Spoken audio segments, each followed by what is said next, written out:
kita pada sore hari ini. Mari kita siapkan hati kita datang kepada Tuhan. Terima kasih buat sore hari ini, buat kebaikan-Mu, buat anugerah-Mu, penyertaan-Mu yang tidak terpisah dalam hidup kami. Kami siapkan hati kami untuk kami memuji dan menyembah Engkau, karena Engkau yang layak terima pujian dan penyembahan.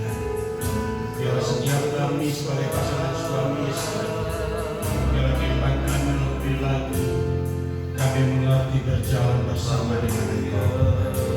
Terima kasih Bapa. Tak ada pujian Bapa, banyak perkara yang kita hadapi dalam kehidupan ini, tapi kita mempercayai bahwa Tuhan tidak pernah meninggalkan kita. Terima kasih Bapa. Terima kasih. Banyak perkara yang mendapat ku mengerti.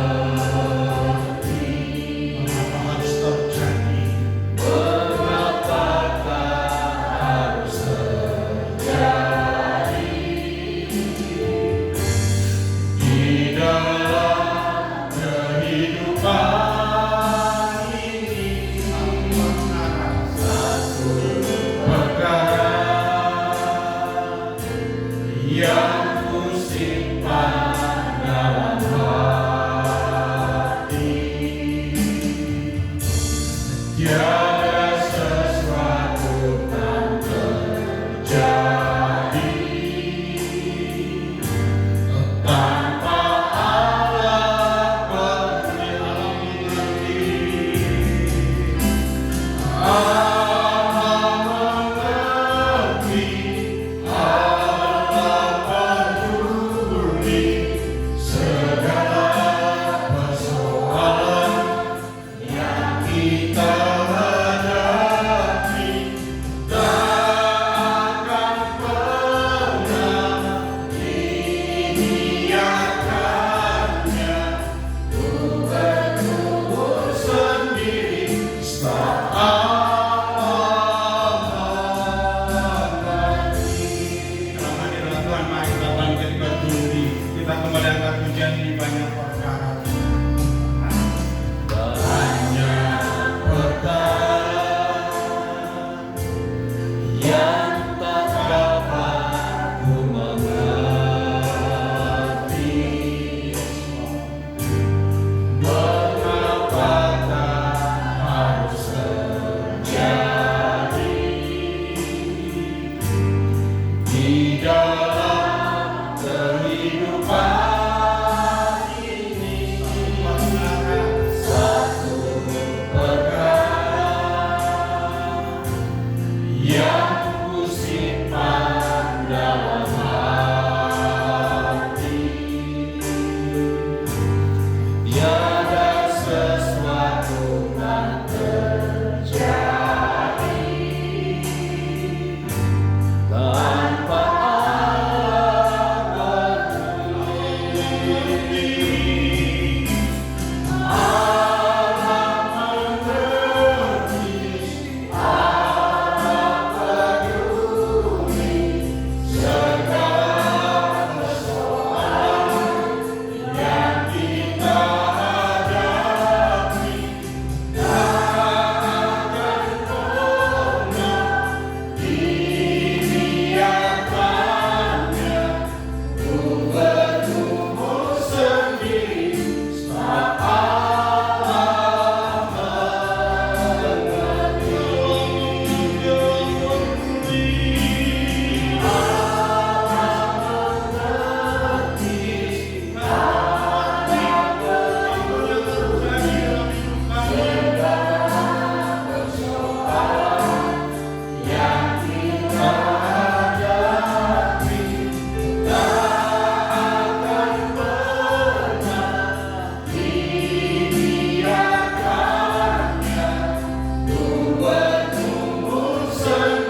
Terima kasih kami nyerahkan pasangan suami istri yang lain yang sedang perjalanan. Kau timpakan mereka sehingga bersama-sama kami memuji dan memuliakan Kau.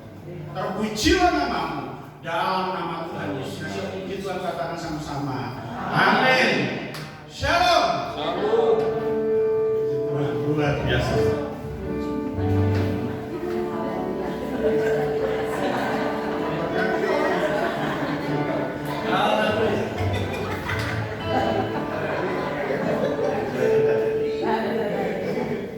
Masuk di gerbangnya dengan hati bersyukur. Tangan pujian.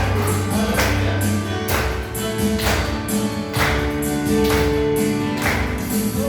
Masuk di gerbangnya dengan hati bersyukur. Halamannya dengan pujian.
Karena 6:30 mereka akan mulai ibadah.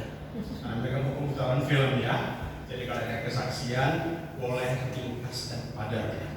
Supaya kita juga mengatur waktu jam 6 kita sudah selesai. Oke? Saya kalau ada kesaksian Bapak Ibu yang menyaksikan ceritanya Tuhan, silahkan Bapak Ibu. Oke.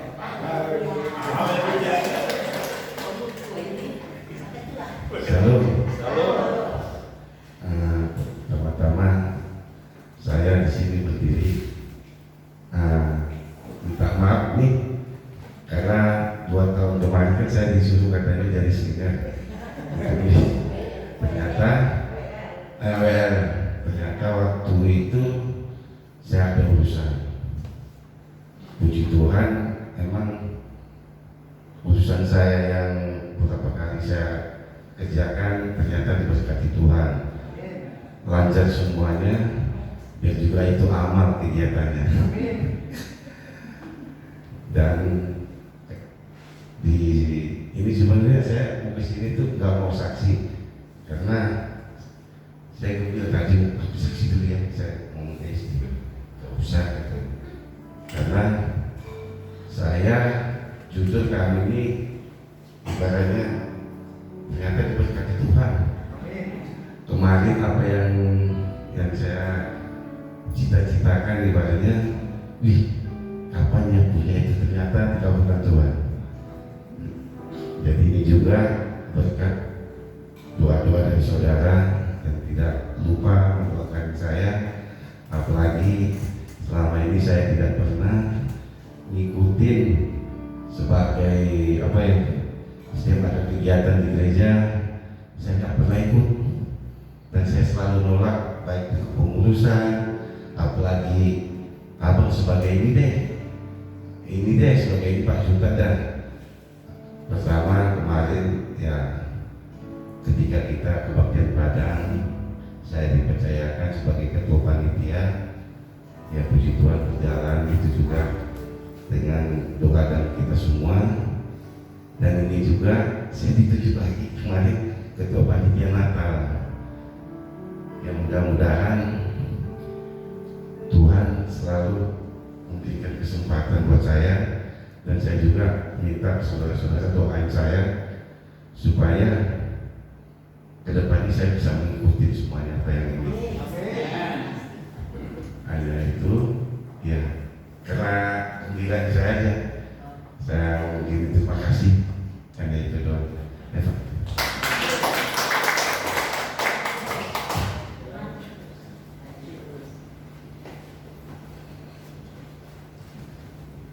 Puji Tuhan. Bertambah lagi ya. Ada lagi yang mau menyaksikan tidak Tuhan? Ada lagi? Apa itu? Kali ini.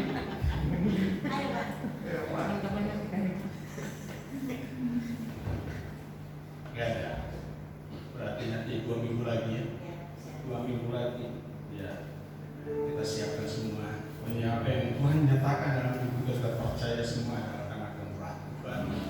Terus menuntun kita dalam kebenarannya. Mari kita siapkan hati kita dengan kebenaran firman Tuhan. Saya tutus dan bakal kita berdiri. Silakan kita pujian apapun yang terjadi dalam hidup ini, Tuhan tetap menuntun kita. Tuhan yang menjaga seluruh kehidupan kita. Terima kasih Bapak. Apapun yang terjadi di dalam hidupku, selalu berkata Tuhan Yesus baik. Dalam segala hal yang terjadi, tetap ku berkata Tuhan Yesus baik. Apapun yang terjadi di dalam hidupku, selalu ku berkata Tuhan Yesus baik. Dalam segala hal yang terjadi, tetap ku berkata Tuhan Yesus baik. Ku sepakat, tak dapat ku membalas kasih-Mu. Ku sepakat,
Amin. Silakan duduk. Salam. Baik, puji Tuhan. Filipi pasal yang kedua, ayat yang ke-3 sampai ayat yang ke-8.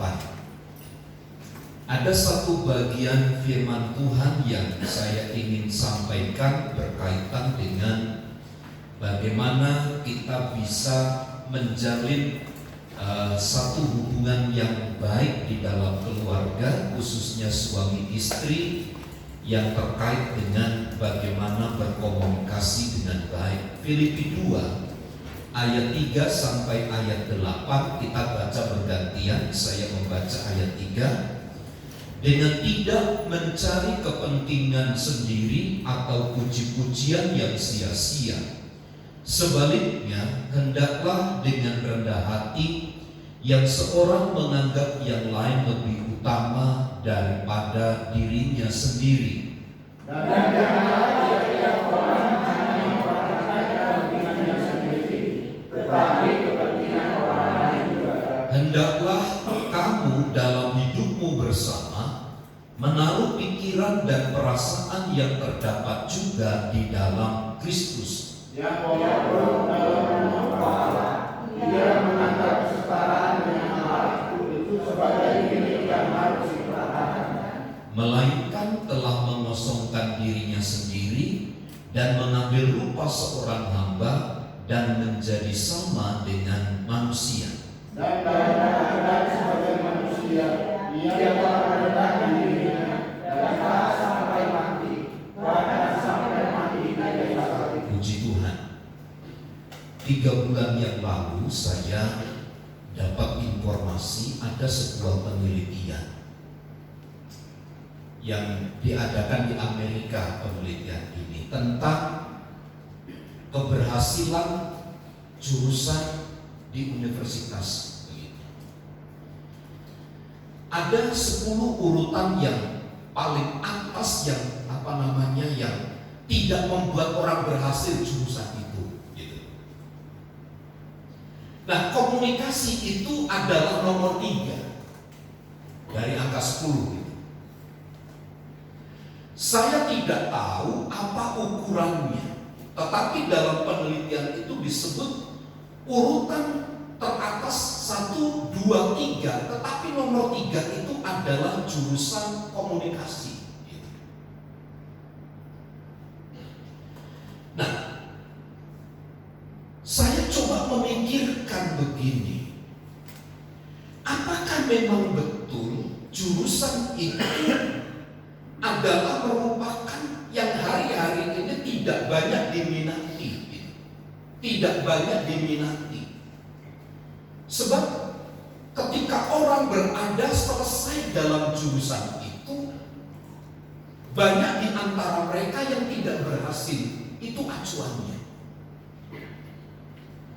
Tetapi kalau kita belajar di dalam firman Tuhan, justru ada seorang penulis begini, 60 sampai 70% rumah tangga keluarga itu berhasil kalau komunikasi yang baik dan efektif itu dilaksanakan secara tepat dan baik. Itu dalam keluarga. Tetapi kalau di dalam dunia pekerjaan, saya tidak tahu persis begitu. Tetapi bukankah kita sering mendengar begini? Keberhasilan seseorang tidak selalu berada pada level bagaimana keberhasilan di dalam dunia pendidikan. Saya pernah saksikan kan, sahabat saya sampai guru-guru SMA saya itu belajar ke dia gitu. Baik ilmu fisika, matematika, pokoknya semua yang eksak itu, hukum pasti, ilmu pasti. Ia selalu berkomunikasi dengan namanya teman saya ini, namanya Khadijah gitu. Terakhir saya ketemu rumahnya tetap di situ gitu. Dan masih terbuat dari papan, sederhana sekali. Tapi saya melihat teman-teman kami yang kalau ulangan itu harus setiap waktu gitu. Karena nilainya di bawah 5 merah terus gitu. Tapi saya lihat mereka yang nilainya pas-pasan bahkan cenderung di bawah.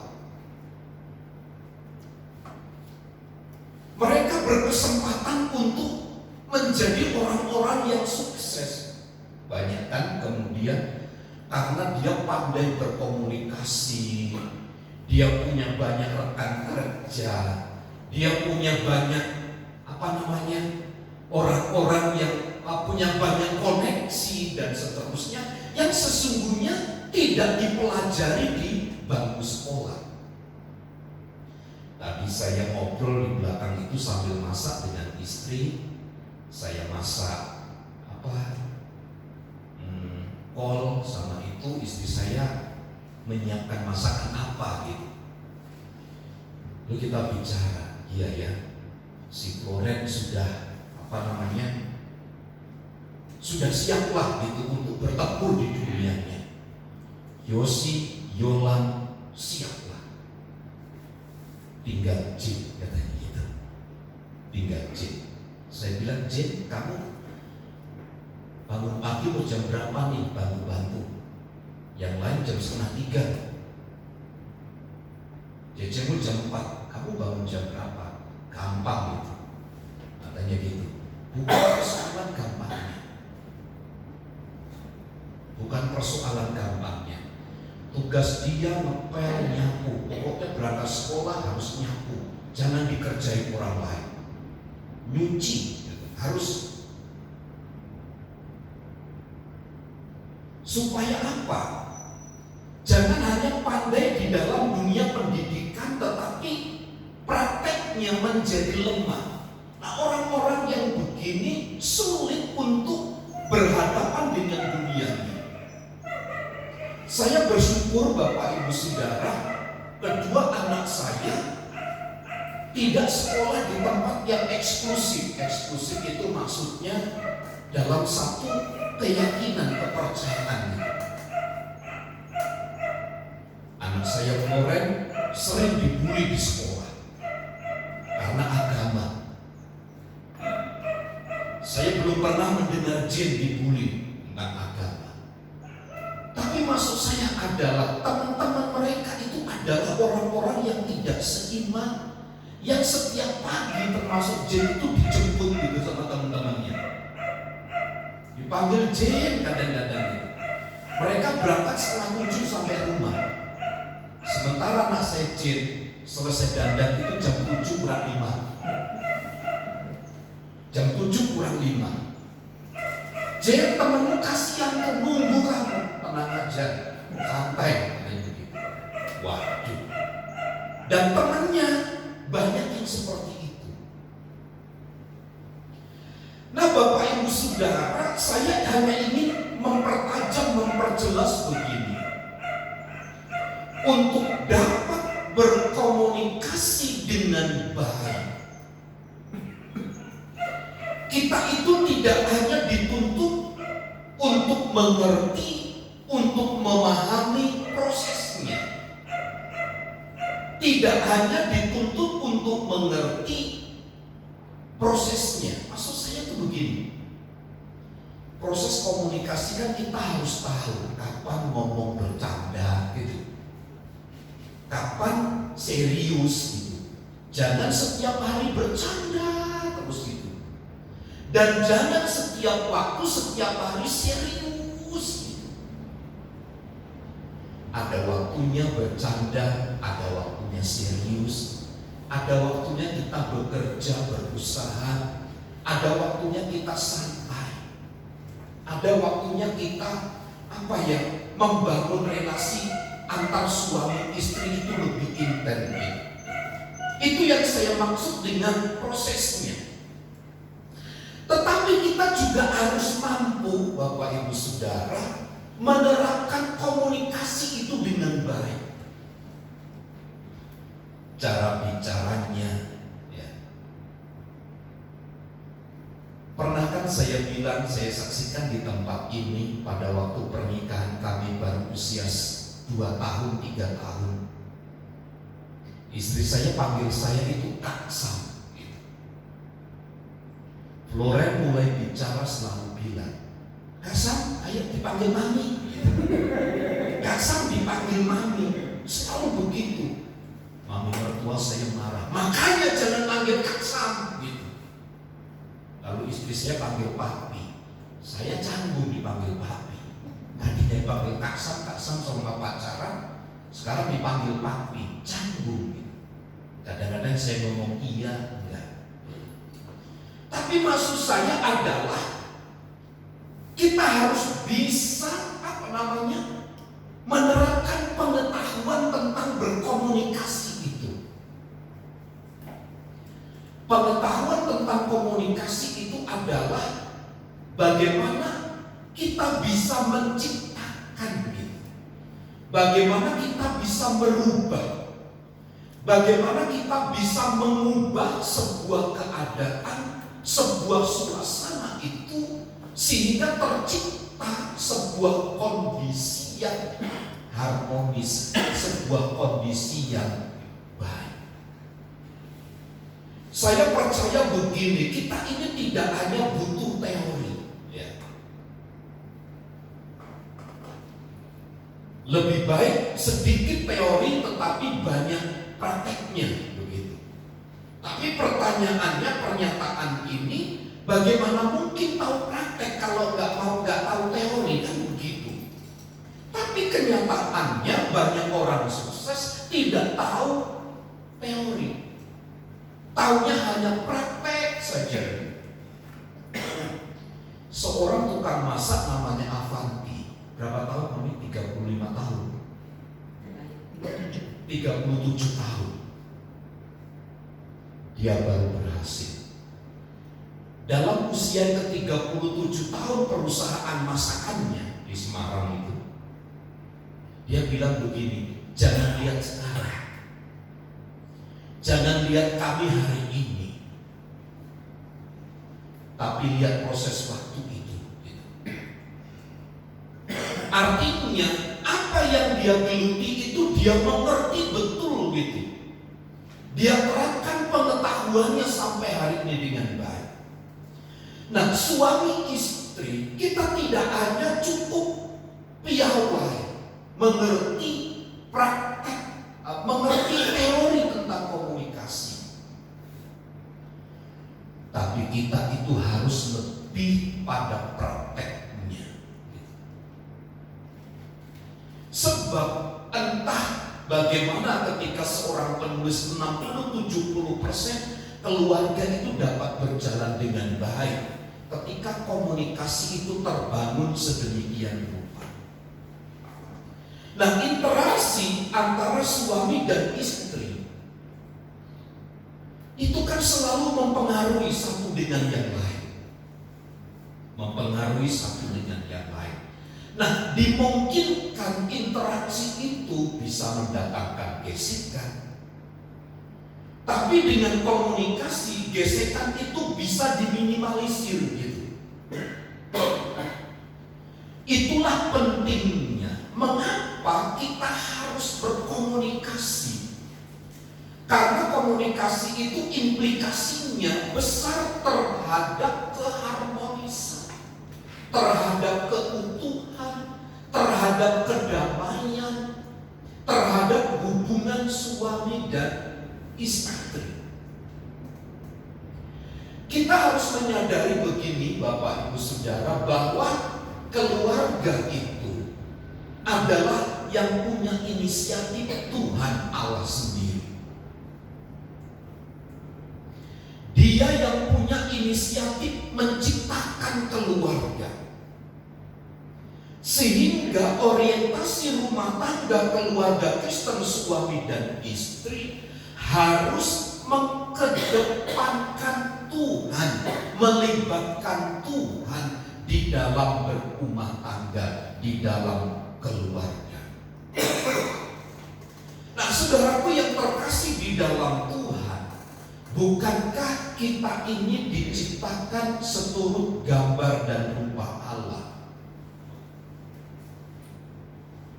Dalam prinsip ini kita harus memahami apapun yang kita kerjakan, segala aktivitas suami dan istri harus selalu terpulang, terkondisikan bahwa kita ini adalah segambar dan serupa dari Allah.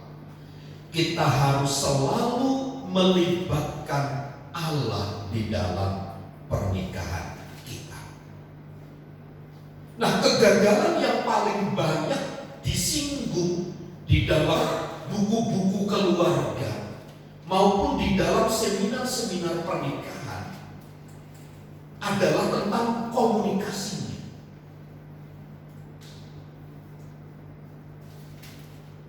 Seorang psikologi keluarga yang pertama-tama dia akan selidiki bagaimana komunikasi suami dan istri itu. Sebab kalau komunikasi suami dan istri tidak baik, besar kemungkinan itu adalah sumber dari kegagalannya. Kenapa? Yang terjadi adalah saling curiga. Kemarin saya mengantar anak, ya, si Jen itu celananya buat apa namanya, itu bolong gitu, buat ibadah itu bolong celana panjangnya. Dan dia tipenya seperti saya, kalau sudah suka satu-satu itu aja, ya. Disuruh beli nggak mau, ya karena kemarin bolong. Biasanya minta tolong saya, tolong jahitin. Ini enggak gitu, tapi minta tolong kami untuk nemenin gitu, di taksi di situ. Nah, di tengah-tengah jalan itu saya lewat sampai begitu ada ya namanya sales gitu. Pak, tidak sebentar Pak gitu, dibawa olesin tangan saya itu. Beda ya Pak, sekarang jadi putih tangannya. Saya bilang, konyol lu bohongin saya. Badan saya hitam, Bapak ini sebenarnya nggak hitam gitu. Dibuka baju saya, putih kan dalamnya, enggak, saya hitam. Saya bilang. Lalu muka saya, Pak, mukanya ya Pak, ini bolong-bolong katanya. Gini, enak juga rupanya, saya bilang itu. Tapi saya nggak tahu, saya tutup mata. Itu cantik atau enggak saya nggak tahu, karena mata saya buka begini, saya nggak tahu, samar gitu. Lalu istri saya dan anak-anak bilang, enak ya Pi, dilus-lus cewek kan gitu. Enak dilus cewek kan gitu. Oh begitu ya rasanya. Saya nggak tahu mukanya seperti apa, saya bilang gitu. Karena kacamata saya buka gitu. Saya nggak tahu seperti apa. Mereka curiga, ya, saya laki-laki sendiri, diserang 3 orang. Ya saya akhirnya ya sudah, saya diam aja gitu. Tapi paling tidak begini, ketika ada komunikasi terbangun, saling curiga itu tidak ada. Kenapa sih kita saling curiga? Marah pada akhirnya karena komunikasinya tidak terbangun dengan baik. Apakah komunikasi itu hanya dibutuhkan untuk anak-anak muda yang baru menikah? Tidak. Justru kita yang menganggap kita sudah sering makan garam gitu, sudah terlalu banyak membangun pernikahan. Justru kita harus semakin mengintenskan waktu berkomunikasi dengan pasangan. Sumber kegagalan itu adalah ambisi-ambisi kita masing-masing, keinginan-keinginan kita masing-masing. Kita saling menjaga identitas kita. Kita saling mempertahankan egoisme kita. Pusat perhatian kita hanya diri sendiri. Dan ini menjadi sebuah kegagalan yang paling menyakitkan di dalam sebuah pernikahan. Bapak Ibu bisa cek ya, catatan-catatan kegagalan sebuah pernikahan. Selalu komunikasi itu menjadi tingkat tertinggi dalam sebuah kegagalan sebuah pernikahan. Bacaan kita tadi Filipi pasal 2 ayat 3 sampai ayat yang ke-8 itu, Paulus melihat ada satu indikasi atau satu ancaman yang bisa menjadi alat pemecah belah di dalam hubungan keluarga atau suami istri itu. Dan ini berpotensi untuk menghancurkan, untuk mengoyakkan relasi suami istri yang telah dibangun. Dalam catatan ayat Filipi pasal 2 ayat 3 sampai 8 itu, yaitu sikap mementingkan diri sendiri. Sehingga orang lain itu, pasangannya itu dianggap tidak penting.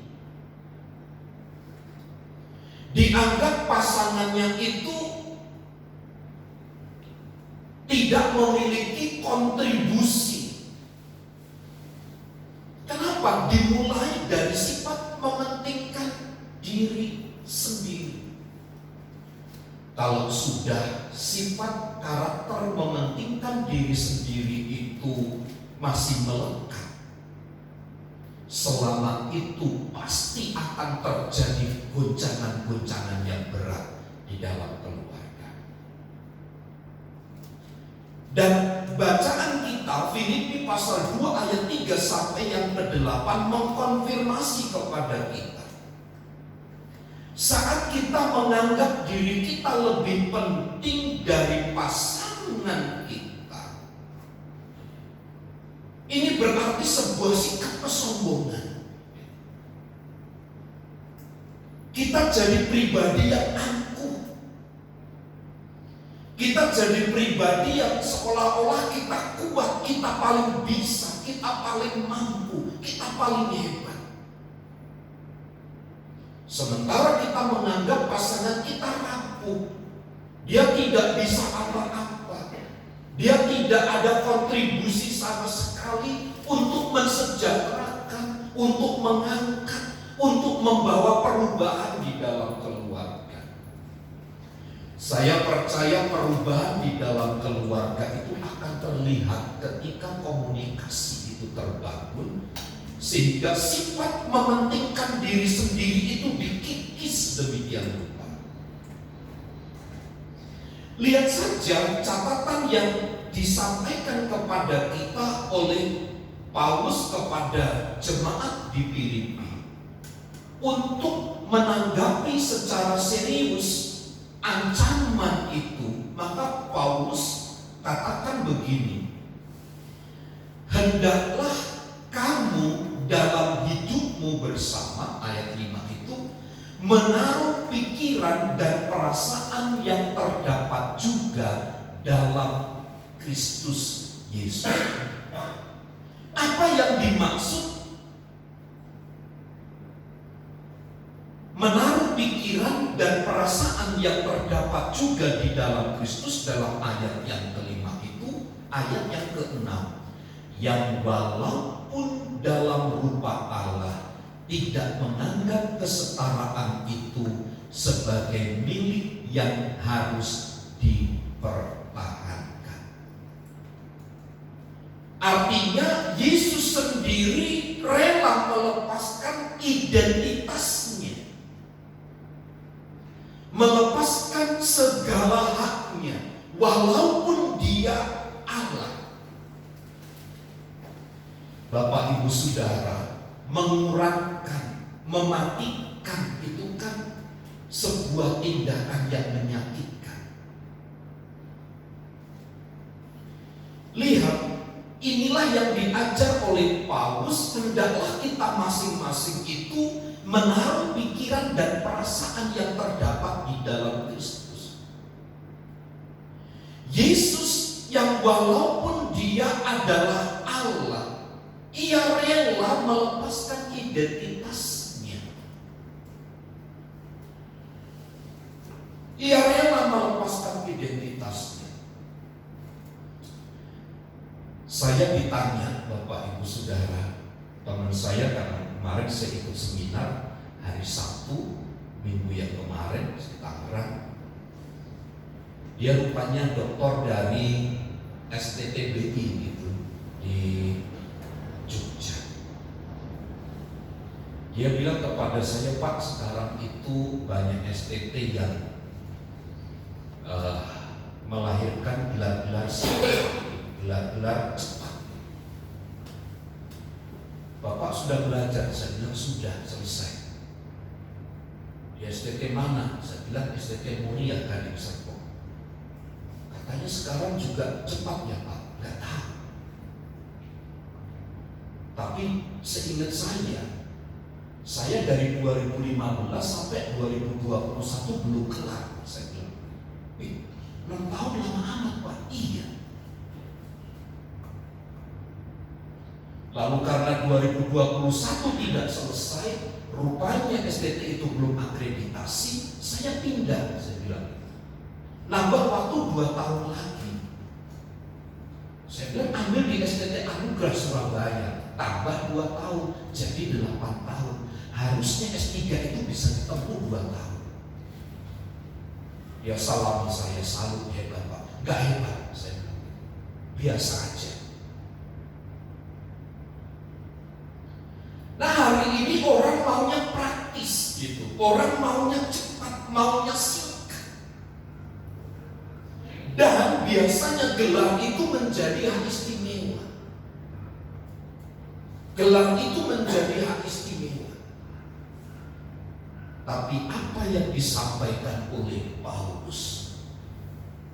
Tanggalkan semua, lepaskan semua identitas diri kita. Jadi sebagai suami dan istri, komunikasi yang baik itu adalah caranya belajarlah untuk menaruh pikiran dan perasaan yang terdapat di dalam Kristus, yaitu rela melepaskan identitas kita. Selama kita menganggap diri kita hebat, selama kita menganggap diri kita mampu, selama kita menganggap diri kita kuat, selama itu pula lah kita sulit untuk melepaskan identitas kita. Sulit untuk melepaskan identitas kita. Bahkan mungkin kehancuran demi kehancuran, gesekan demi gesekan akan semakin kuat gitu. Menjadikan relasi yang sudah kita bangun itu bisa sirna, bisa hancur. Lihat apa yang dilakukan oleh Tuhan Yesus. Ia mengabaikan semua kemuliaannya. Ia abaikan semua kemuliaannya dan membiarkan dirinya untuk dihina, membiarkan dirinya untuk direndahkan, membiarkan dirinya untuk disiksa, bahkan membiarkan dirinya untuk dibunuh di kayu salib. Lihat, merendahkan diri memang bukan perkara yang gampang, bukan perkara yang mudah. Karena memang kita tidak terlatih demikian. Tetapi apa yang disampaikan oleh Paulus ini, ketika kita berani dan belajar meninggalkan, melepaskan identitas dan merendahkan diri,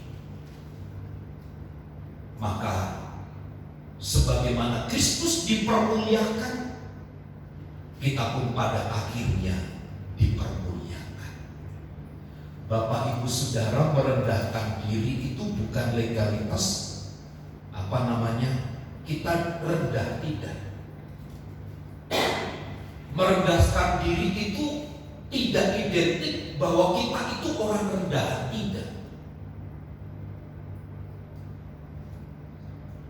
Tapi merendahkan diri itu adalah konsep dan sebuah nilai di mana kemuliaan pada akhirnya akan dikenakan, disandangkan kepada kita.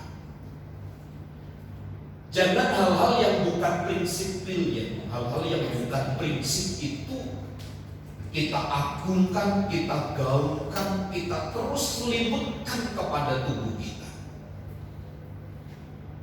Tapi akan menjadi lebih baik kalau kita lepaskan semua. Kita lepaskan hak kita, lepaskan identitas kita, dan belajarlah untuk merendahkan diri. Sebab nilai itulah yang kemudian kalau kita belajar dari apa yang disampaikan oleh Paulus itu, Kristus yang harus mengosongkan diri, dengan kata lain ia merendahkan diri. Dari situlah kemudian ia dipermuliakan. Memang Bapak Ibu Saudara, prinsip merendahkan diri itu tidak serta-merta ada dampak yang kemudian kita lihat. Tidak serta-merta ada akibat yang kemudian muncul. Tetapi ia pasti hukumnya. Tidak hari ini mungkin. Karena merendahkan diri itu bukan hanya sekali, tetapi itu sebuah karakter, itu menjadi sebuah habit, menjadi sebuah budaya. Dan kalau itu terus kita bangun di dalam kehidupan kita ini, maka rumah tangga keluarga kita akan menjadi keluarga yang harmonis. Salah satu cara berkomunikasi yang baik adalah melepaskan identitas dan merendahkan diri satu dengan yang lain. Karena konsep mementingkan diri sendiri itu hanya menghancurkan, itu hanya menghilangkan saja, hanya menyakiti. Tapi merendahkan diri dan melepaskan identitas hanya akan meninggikan pada akhirnya. Kiranya Tuhan menaruh hikmat pengertian untuk kita dapat memahami, mengerti kebenaran ini, sehingga dengan kita mengerti kebenaran ini semakin kita bertumbuh di dalam Tuhan. Mari kita berdoa. Ibu Gembala berdoa. Kami sungguh bersyukur kepada Tuhan pada saat sore hari ini. Kami belajar suami istri bagaimana tentang kebenaran firman Tuhan. Biarlah kami satu dengan yang lain antara suami dan istri mempunyai hubungan komunikasi yang baik. Kami belajar berkata-kata dengan baik. Kami belajar mengungkapkan perasaan kami, pembicaraan kami dengan baik, sehingga terjalin satu komunikasi yang baik. Bahkan kami belajar Tuhan satu dengan yang lain antara suami dan istri. Kami belajar untuk merendahkan hati kami, merendahkan hidup kami, dan menganggap satu dengan yang lain lebih utama daripada hidup kami. Dan kami belajar Tuhan mempunyai dan menaruh setiap pikiran pikiran Kristus dalam kehidupan kami, sehingga kami tidak Tuhan memberikan ego kami tidak membiarkan keegoisan kami untuk yang paling depan, tapi kami belajar untuk Tuhan merelakan setiap keegoisan kami jadi diri kami, tapi kami satu dengan yang lain belajar untuk saling merendahkan diri, karena kami tahu Tuhan biarlah kami satu dengan yang lain, kami boleh saling mengasihi, kami boleh saling menyayangi, bahkan kami boleh saling menghormati. Dan kami rindu Tuhan pada saat sore hari ini, rumah tangga kami adalah rumah tangga yang diberkati oleh Tuhan. Biarlah lewat rumah tangga kami Tuhan, kami dapat menjadi berkat, menjadi teladan bagi anak-anak kami, bagi sekeliling keadaan sekitar kami, sehingga biarlah nama Kristus saja yang dipermuliakan. Kami yakin dan percaya ketika rumah tangga kami dipenuhi dengan kemuliaan Tuhan, kami percaya ada sukacita, ada damai sejahtera, bahkan ada ketenteraman, ada ketenangan Tuhan, kedamaian yang terjadi dalam kehidupan kami pribadi lepas pribadi, terutama dalam rumah tangga kami. Terima kasih Tuhan untuk setiap kebenaran firman Tuhan. Kami sungguh bersyukur kepada Tuhan. Di dalam nama Tuhan Yesus kami berdoa dan kami mengucap syukur kepada Tuhan. Haleluya. Amin. Terima kasih buat Bapak Gembala, terima kasih buat kesaksian hari ini. Bila semuanya tidak menyenangkan, tiba saatnya kita memberi yang terbaik untuk Tuhan, yang bertugas bersama dengan Tuhan. Ini pematainya.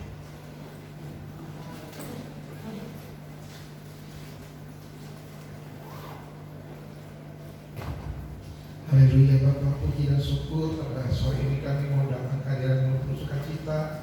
Sebentar kami mau memberikan yang terbaik Bapak. Kami mau memuliakan nama-Mu Bapak di meja altar ini. Kami mau persembahkan semua apa yang kami miliki Tuhan, dan seberapa kemuliaan-Mu Bapak. Terima kasih Tuhan, kami siap untuk menjalankan persembahan ini. Biar semua ini untuk nama-Mu, untuk kemuliaan-Mu Bapak. Hanya dalam nama-Mu kami berseru ucap syukur. Haleluya. Amin.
Salam Bapak Ibu yang kasih Tuhan, untuk diberkati semuanya. Haleluya.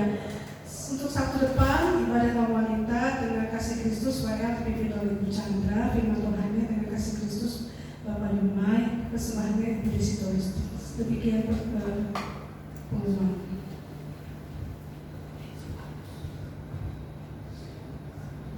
Mari kita berdiri, kita akhiri ibadah kita.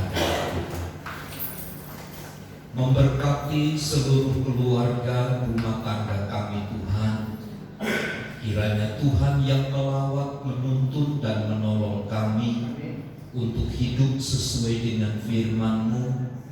Dan biarlah apa yang telah kami dengar, kami terapkan, kami lakukan, dan ajar kami untuk merendahkan diri, melepaskan segala identitas kami, sehingga kami bersama dapat saling bahu-membahu mengarahkan keluarga kami menjadi keluarga di mana kerajaan surga hadir di tengah-tengah lingkungan kami. Kau memberkati setiap kami, jamaah dan lawat kami. Penuhi kami dengan segala sukacita dari Tuhan. Kiranya pertolongan dari Allah sempurna menyertai. Kau hadir dalam setiap rumah tangga dan keluarga kami. Nyatakan kuasa dan kemuliaan-Mu. Kami yang sakit, kami sembuh dalam nama Yesus. Kami yang lemah, kami kuat karena ada Tuhan yang menopang dan menolong kami. Sukacita kami ketika Tuhan melawat dan menyertai serta memberkati. Rekan-rekan kami yang tidak ada bersama dengan kami, Tuhan tolong mereka, beri kesempatan lain waktu untuk kembali datang beribadah. Di dalam dan demi nama Yesus kami berdoa. Mari saudaraku, angkat tanganmu dan terimalah berkat Tuhan. Tuhan memberkati dan melindungi engkau. Tuhan menyinari engkau dengan wajah-Nya dan memberi engkau kasih karunia. Tuhan menghadapkan wajah-Nya kepadamu dan memberi engkau damai sejahtera. Kiranya kasih karunia Tuhan Yesus Kristus dan kasih Allah serta persekutuan Roh Kudus menyertai kita sekalian saat ini dan sampai selama-lamanya. Kami terima segala berkat Tuhan di dalam nama Tuhan Yesus Kristus. Kita semua yang percaya dan diberkati bersama katakan amin.